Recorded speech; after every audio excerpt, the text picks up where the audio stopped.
Certamente, este é o mais importante. Descoberta na minha carreira.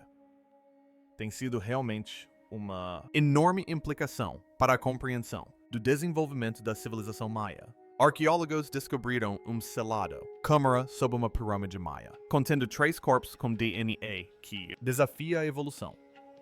Oculto em seus genes. Era um código matemático astronômico, dados e uma rede frequência.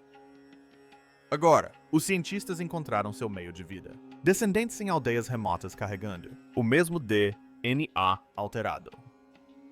Como a atividade solar atinge o pico em 2025, o antigo genético. O programa está sendo ativado. O que eles estão... O processo de se tornar algo aterroriza a todos os envolvidos, quebrando o selo de obsidiana. O técnico encarava a tela do computador e sentiu um frio na barriga. Ele tinha sido vasculhando o solo da selva durante semanas. Procuro as coisas de sempre. Talvez uma estrada antiga. Talvez alguma casa. Fundamentos. Mas desta vez foi diferente. O laser mostrou algo. Isso não fazia sentido. Havia um vazio debaixo da terra. Era perfeito. Redondo exatamente com 23 pés de diâmetro. Tinha 40 pés de altura.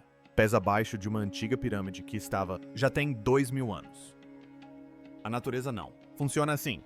A água esculpe aleatoriamente. Padrões. Terremotos racham a pedra em maneiras desordenadas. Mas este círculo era perfeito. Isso era matemática. Isso era planejamento. Alguém construiu isso de propósito. A equipe receberam ordens para cavar. Levaram 3 anos. Semanas para cortar todas as camadas. Eles atravessaram calcário e argila. Eles abriram caminho através de raízes grossas que reagiram como seres vivos. A 9 metros de altura. Para baixo tudo mudou. O solo, transformado em argila azul. Essa argila não era da área. Alguém o havia carregado, de lá a centenas de quilômetros de distância. Isto era importante porque a argila azul retinha água para fora. Quem construiu esta câmara? Queriam manter algo seco. Eles queriam proteger algo do tempo, ela mesma. Abaixo da argila, eles atingem a pedra. Mas esses não eram blocos maias comuns, unidos com argamassa. Estes eram enormes peças de basalto preto, encaixadas, tão apertados que você não conseguia. Papel para slides entre eles. Não havia nada. Cimento sem cola apenas, alvenaria perfeita. Como as que se vêem no Peru ou no Egito, não no meio de um guatemalteco. Selva! Então eles encontraram a porta. Era uma peça sólida, de pedra polida. Não, dobradiças sem puxadores, nada para segurar. A porta foi selada com algum tipo de lacre, tipo de resina. Quando eles testaram, descobri que era feito de seiva de pinheiro, misturado com borracha e enxofre basicamente. Concreto antigo, mas mais resistente. Somos oásis. As inscrições na porta estavam todas erradas. Eles não eram rostos elegantes e jaguares que os maias adoravam esculpir. Em vez disso, havia padrões geométricos, espirais pontos-linhas. Parecia mais parecido com uma placa de circuito de computador do que arte religiosa. O arqueólogo principal. Ele anotou que sua bússola foi louco perto da pedra. A própria porta era magnética. Aquilo não era apenas uma porta. Isso era um escudo. Eles tiveram que usá-lo. Serras diamantadas para cortá-lo. Quando a lâmina finalmente rompeu, havia um som sibilante. Ar comprimido jorrou para fora. Da câmara. Aquele ar havia sido aprisionado, dentro por milhares de anos. O selo foi perfeito. Quando eles empurraram uma câmera, lá dentro, todos na tenda de comando, tudo ficou em silêncio. O que eles viram mudaria. Tudo o que pensávamos que sabíamos sobre a história da humanidade. A Câmara dos Três. Quando a imagem da câmera começou a piscar, ficou ativa. Na tela, ninguém falava. As paredes, o interior da câmara estava coberto de algo estranho. Parecia preto. Vidro. Mais tarde, a equipe descobriu que era obsidiana que havia sido derretida e pulverizado nas paredes. Isso criou uma superfície semelhante a um espelho que refletia tudo. O quarto inteiro parecia o interior de um cristal escuro. Não, no centro da câmara estavam sentadas 3 figuras, em plataformas elevadas. Não eram pilhas, de ossos como você esperaria de algo tão antigo. Estes eram reais, corpos. O ambiente seco e estéril. Dentro da sala selada, eles haviam se transformado em múmias naturais. sua pele tinha. Secaram, mas não apodreceram.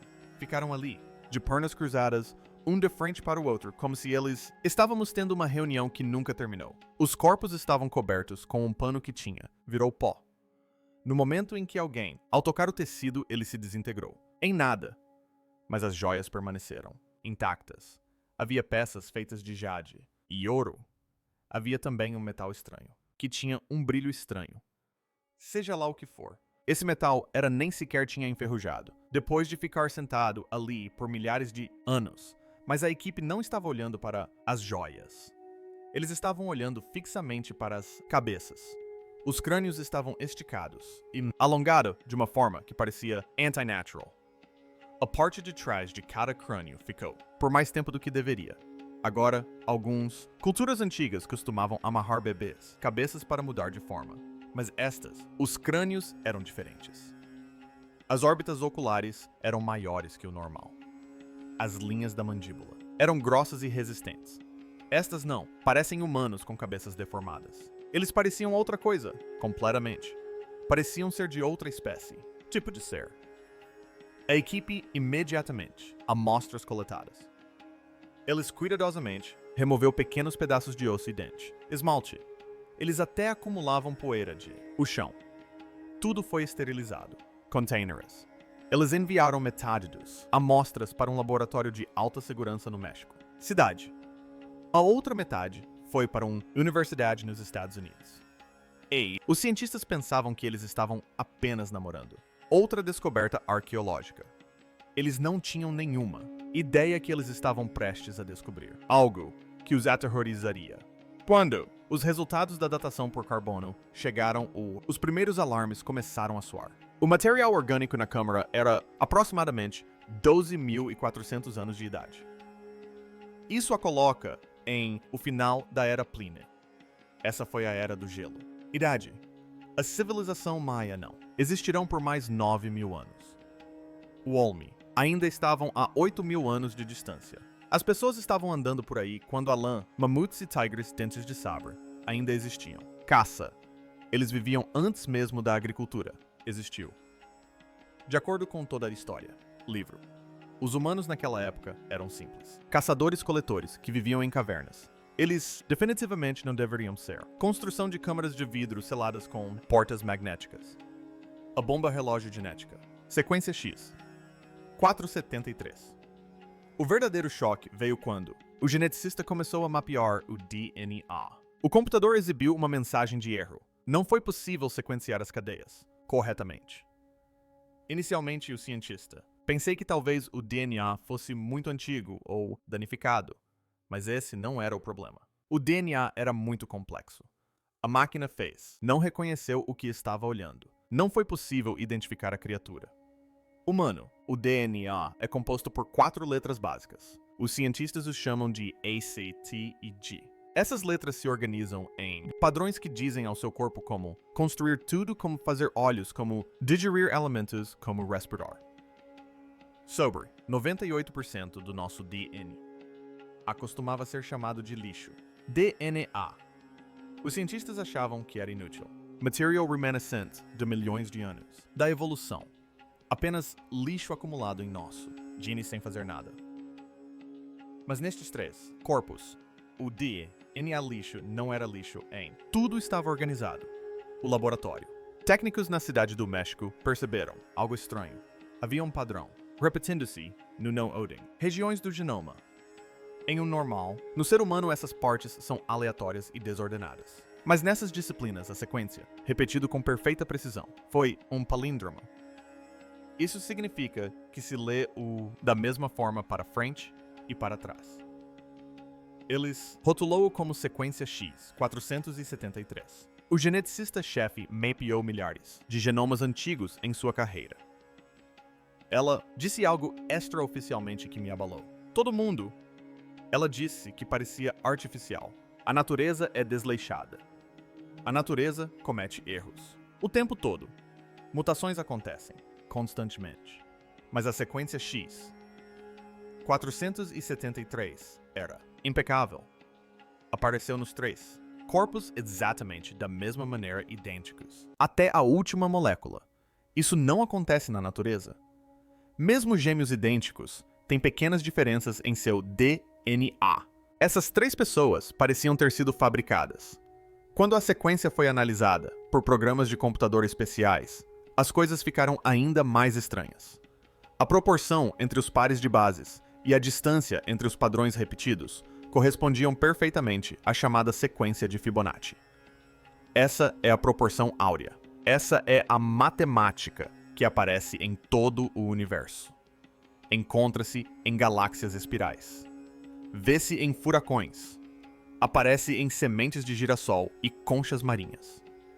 Encontrá-la perfeitamente codificada no DNA. Não codificante de um humano da era glacial foi como encontrar um código de barras moderno gravado em um osso de dinossauro. Significava que alguém fez isso de propósito. Significava planejamento. As implicações eram aterrorizantes. Se esse DNA foi projetado, quem foi o projetista? Isso aconteceu há 12 mil anos. Os humanos lascavam pedras para fazer lanças. Mal dominávamos o fogo. Certamente não tínhamos tecnologia de edição genética. Então, quem tinha o DNA é um sistema de armazenamento de dados. A equipe decidiu examinar os ossos mais de perto. Realizaram testes para descobrir que tipo de água essas pessoas bebiam e que tipo de comida consumiam. Isso indica aos cientistas onde elas viviam. Os resultados não faziam sentido. Os níveis de isótopos de oxigênio sugeriam que essas pessoas viviam em algum lugar com pressão atmosférica, diferente da pressão atmosférica ao nível do mar. Mas também não correspondiam às altas montanhas dos Andes. Não correspondiam a nenhuma região conhecida da Terra daquele período. Mas havia algo ainda mais estranho. A densidade óssea era 40% maior do que a de um humano moderno. Seus esqueletos eram reforçados. Isso é exatamente o que seria necessário para lidar com forças gravitacionais maiores. Ou talvez, para pertencer a uma classe guerreira ou operária projetada para suportar estresse físico extremo. Então veio a parte realmente surpreendente. O laboratório descobriu que as amostras de DNA brilhavam. Quando expostas a certas frequências de luz ultravioleta, o próprio DNA começou a emitir luz. Isso é algo encontrado em águas vivas de águas profundas e em certos tipos de fungos. Não se encontra isso em primatas. E definitivamente não se encontra em humanos. Por que alguém criaria um ser humano com DNA fluorescente? A menos que o DNA não fosse apenas biologia, a menos que fosse um dispositivo de armazenamento. Existe uma teoria na ciência marginal de que o DNA pode armazenar informações melhor do que qualquer chip de computador.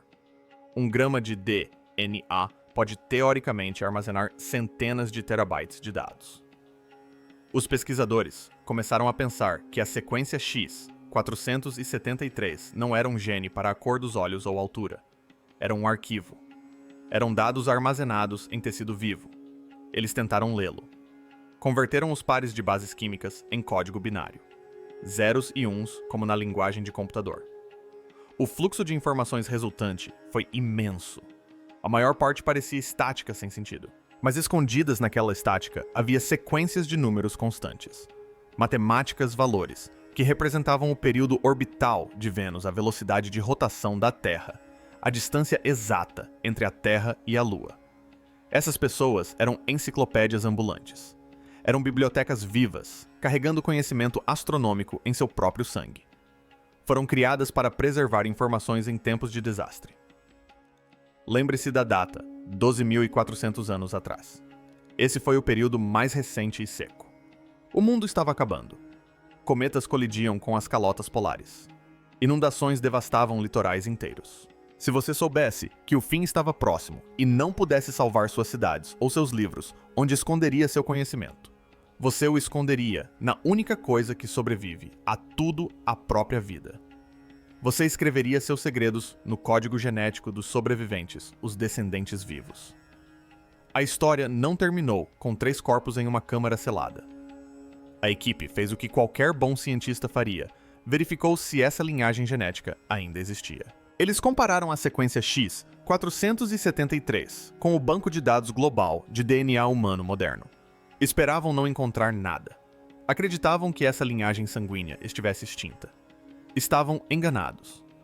A busca no banco de dados retornou uma correspondência de baixa probabilidade. Não foi uma correspondência direta, mas sim um eco fraco. Vestígios da sequência X. 473 apareceram em uma população muito específica e isolada. No interior da península de Yucatán, longe das praias turísticas de Cancún, existem comunidades que ainda falam os dialetos antigos.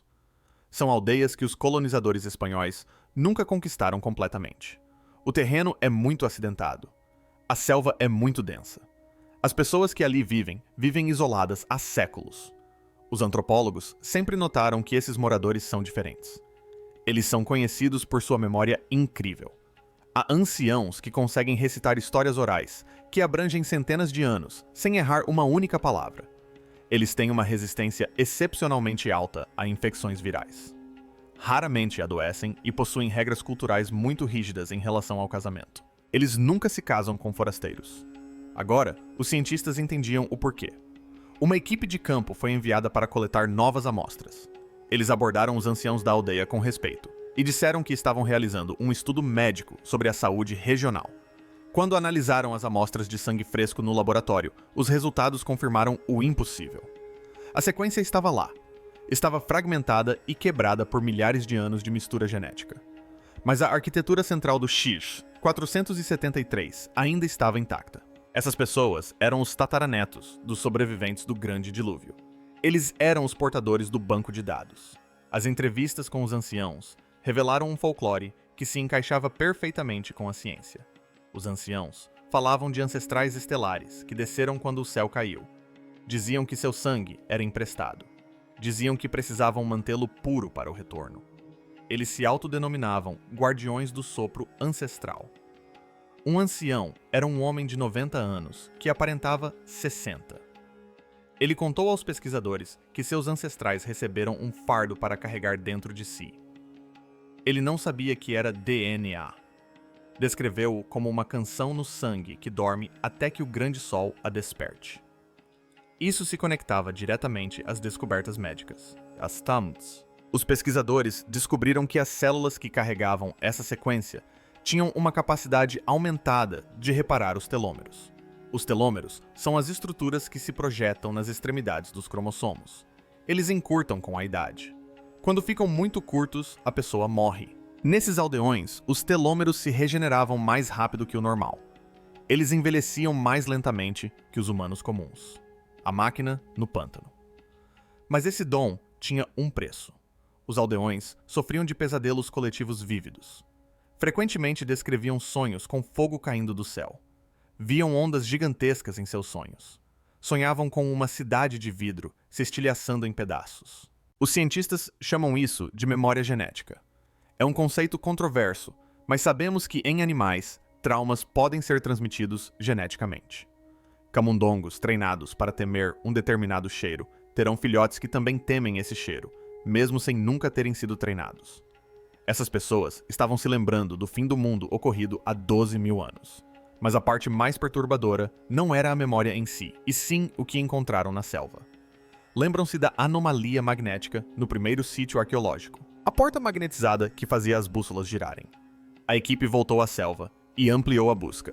A cerca de 8 quilômetros da câmara original, em uma área pantanosa e inacessível aos moradores locais, a varredura a laser detectou uma segunda anomalia.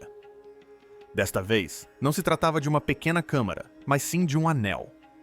Um enorme círculo perfeito com 90 metros de diâmetro enterrado a 15 metros de profundidade. A equipe perfurou o solo para coletar uma amostra.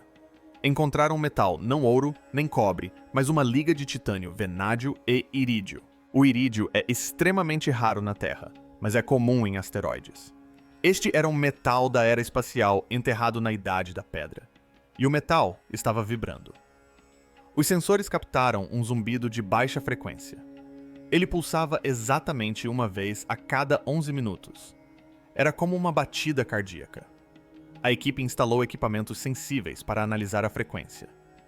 Quando converteram a onda sonora em um padrão digital, pareceu-lhes familiar. Era o inverso da sequência X. 473. A máquina no pântano emitia um sinal projetado para ser recebido pelo DNA presente no sangue dos aldeões.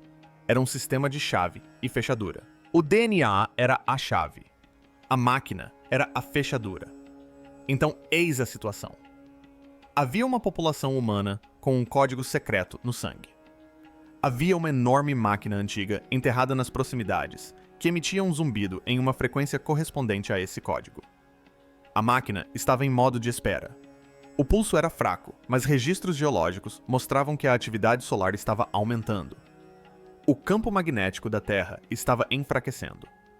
Os pesquisadores acreditavam que a máquina era alimentada por correntes de cúrcuma. Essas são correntes elétricas naturais que percorrem a crosta terrestre. Conforme a Terra mudava e o Sol entrava em uma nova fase de atividade, a máquina poderia estar sendo ligada. O que aconteceria quando o sinal ficasse forte o suficiente? Ninguém sabia. Mas todos tinham medo de descobrir o mapa estelar e a Estrada Oca. Entre os artefatos encontrados na primeira câmara, havia uma tabuleta feita de pedra azul. Ninguém conseguia identificar que tipo de pedra era. Parecia lápis lazuli, mas era muito mais dura. Nada do que testaram conseguiu riscá-la. Gravado na superfície, havia um mapa estelar. Arqueólogos adoram encontrar mapas estelares. Normalmente eles mostram ciclos de colheita ou rastreiam o movimento de Vênus no céu. Mas este mapa era diferente. Mostrava o céu noturno, mas as posições das estrelas estavam erradas. Estavam deslocadas. Quando os astrônomos inseriram os dados em seus computadores e executaram simulações, eles retrocederam o relógio no tempo. As estrelas na tábua se alinharam perfeitamente com o céu. Visto da América Central, exatamente em 10.500 a.C., essa data novamente. O jovem Duz, a época do grande desastre, a época em que o mundo estava acabando. O mapa focava na constelação de Touro. Especificamente, destacava o aglomerado estelar de Plitz. Os maias chamavam esse aglomerado de Sub. Acreditavam que ali viviam seus ancestrais. Mas a tabuleta mostrava algo mais. Havia uma linha conectando nosso sistema solar não a uma estrela, mas a uma área escura de espaço vazio entre as estrelas. Os telescópios modernos conhecem bem essa região. Trata-se de uma densa nuvem molecular, um local onde novas estrelas nascem. Mas a tabuleta a identificava com um glifo que se traduz como Rio Celeste, ou Estrada Oca. Físicos teóricos que analisaram os dados sugeriram algo que parecia ficção científica. Disseram que poderia ser uma ponte de Einstein-Rosen. A maioria das pessoas conhece isso por outro nome, buraco de minhoca. As tábuas pareciam ser um mapa de navegação para uma passagem estável pelo espaço-tempo, um atalho pelo universo. Os glifos que circundavam o mapa contavam uma história. Mostravam seres chamados Senhores da Máscara do Duelo, descendo do Rio Celeste. Esses seres eram representados como distintos dos humanos. Eram mais altos. Tinham cabeças alongadas, assim como os corpos na câmara. A gravura os mostrava entregando algo aos humanos. Os antigos artistas representaram sementes de luz. Durante anos as pessoas pensaram que isso era apenas mitologia. Os humanos adoram histórias sobre deuses que descem do céu e dão presentes. Sempre presumimos que se referiam a milho ou conhecimento agrícola. Mas agora, com as evidências do DNA, as sementes da luz assumiram um significado completamente diferente. Elas não nos davam plantas, não nos ensinavam a cultivar, estavam nos dando genética, estavam alterando nossa biologia, estavam escondendo informações dentro de nós em nível molecular. A história esculpida na pedra descrevia uma guerra nos céus, um fogo que devora a escuridão. Dizia que os senhores vieram aqui para esconder algo precioso, os senhores da máscara dupla. A tábua explicava que os senhores não podiam permanecer na Terra. O planeta era pesado demais para eles. O ar era denso demais. Seus corpos não eram feitos para este mundo. Então eles fizeram uma escolha. Deixaram seu tesouro dentro daquilo que a tábua chamava de vasos de barro. Isso significava nós humanos. Eles nos usaram como recipientes vivos. Isso mudou tudo sobre a teoria dos antigos astronautas. Por anos, as pessoas disseram que alienígenas vieram à Terra para nos escravizar. Disseram que nos fizeram minerar ouro ou construir pirâmides. Mas essa evidência sugeria algo completamente diferente. Eles não vieram aqui para nos usar como trabalhadores. Vieram aqui para nos usar como um cofre. Somos o disco de backup de uma civilização que talvez estivesse perdendo uma guerra. Eles armazenaram seu conhecimento mais importante em nosso DNA e depois foram embora. A tábua terminou com o que parecia uma profecia, ou talvez fosse apenas um cronograma. Falava do ciclo dos 13 Bactunes. Este é um ciclo do calendário Maia, que terminou em 2012. Muitas pessoas pensaram que o mundo acabaria naquele ano. Não. Mas a tábua também mencionava outra coisa. Falava sobre a Era do Despertar. Dizia que essa era começaria quando as manchas solares sangrassem. Agora, em 2025, os cientistas dizem que estamos entrando em um máximo solar. Este é um período em que o Sol se torna extremamente ativo. Ele emite enormes erupções solares.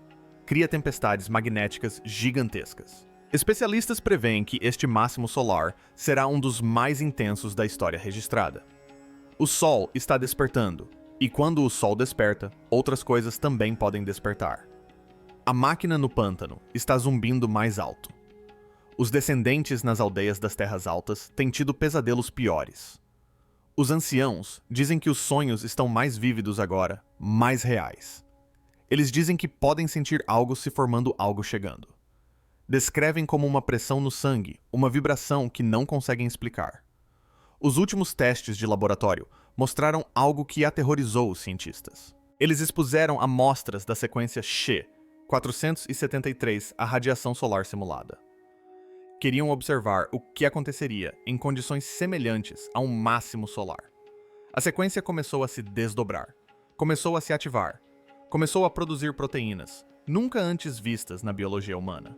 Novas proteínas, desconhecidas, proteínas que não existem na natureza. Os pesquisadores não sabiam o que essas proteínas fariam. Não sabiam se seriam perigosas ou benéficas. Mas uma coisa era clara: o DNA não estava apenas armazenando informações. Estava à espera, aguardando um sinal. Aguardando as condições ideais. Aguardando que o Sol atingisse um certo nível de atividade. E quando isso acontecesse, desencadearia algo dentro das pessoas que o carregavam. Uma mudança. Uma transformação. Algo escrito em seus genes há 12 mil anos, finalmente, pronto para se ativar. A Câmara Amazônica e os Filhos do Retorno. No coração do setor mais remoto da floresta amazônica, existe uma coordenada que não consta em nenhum mapa público. Os pilotos que sobrevoam a área são instruídos a contorná-la. Os moradores locais se recusaram a falar sobre o assunto. Durante décadas, os satélites que sobrevoavam esse local específico não mostravam nada além de árvores. Apenas uma densa cobertura verde, apenas selva. Mas há 3 meses, uma varredura a laser acidental cortou as folhas e revelou algo impossível. Era um quadrado geométrico perfeito, enterrado a 18 metros de profundidade. A equipe que entrou no local esperava encontrar talvez ruínas de um antigo templo ou cerâmica. O que encontraram foi uma câmara selada. E dentro dessa câmara estavam 7 corpos. Assim como na primeira descoberta, não se tratava de esqueletos. Eles estavam perfeitamente preservados. Pareciam estar dormindo, mas não eram como os humanos modernos. Eram mais altos. Seus crânios eram 30% maiores que a cabeça de um humano normal. E quando os médicos de campo tentaram coletar amostras de tecido, as agulhas não penetravam a pele. A pele era muito resistente. Precisaram usar brocas com ponta de diamante só para conseguir uma gota de sangue. Quando analisaram o DNA, os resultados indicaram que ele havia sido editado. O DNA estava limpo. Era eficiente. Era otimizado como um código de computador escrito por alguém que sabia exatamente o que estava fazendo. E escondido nas regiões sem código binário, havia zeros e uns reais inscritos no tecido biológico de um ser humano da era glacial. Quando os especialistas traduziram a sequência, não se tratava de poesia ou orações. Era uma radiofrequência, um sinal específico. A 3,2 quilômetros a leste da câmara enterrada, sob um enorme pântano, encontraram a fonte. Era uma máquina em forma de lágrima, aproximadamente do tamanho de um ônibus escolar. Era feita de uma liga de titânio, que a ciência moderna não consegue replicar. Não tinha rebites nem marcas de solda. Parecia ter sido cultivada em vez de construída, e estava ativa. A máquina emitia um pulso, uma batida cardíaca, e a frequência correspondia perfeitamente ao código binário do DNA. A máquina era um transmissor, o DNA, era um receptor. Essas pessoas na Câmara não eram apenas governantes ou sacerdotes. Elas eram tecnologia. Eram dispositivos orgânicos, projetados para interagir com essa máquina. Mas havia mais. Vivendo na zona de exclusão, ao redor do sítio arqueológico, havia uma tribo. Eles não tinham nome nos registros modernos. Evitavam qualquer contato com estranhos. Quando os pesquisadores finalmente conseguiram uma amostra de cabelo de um de seus acampamentos, o laboratório ficou em silêncio. Essas pessoas compartilhavam os mesmos marcadores genéticos dos indivíduos adormecidos na Câmara. Eram descendentes. Por 12 mil anos, eles se reproduziram e transmitiram esse código, mantendo a linhagem pura, o despertar.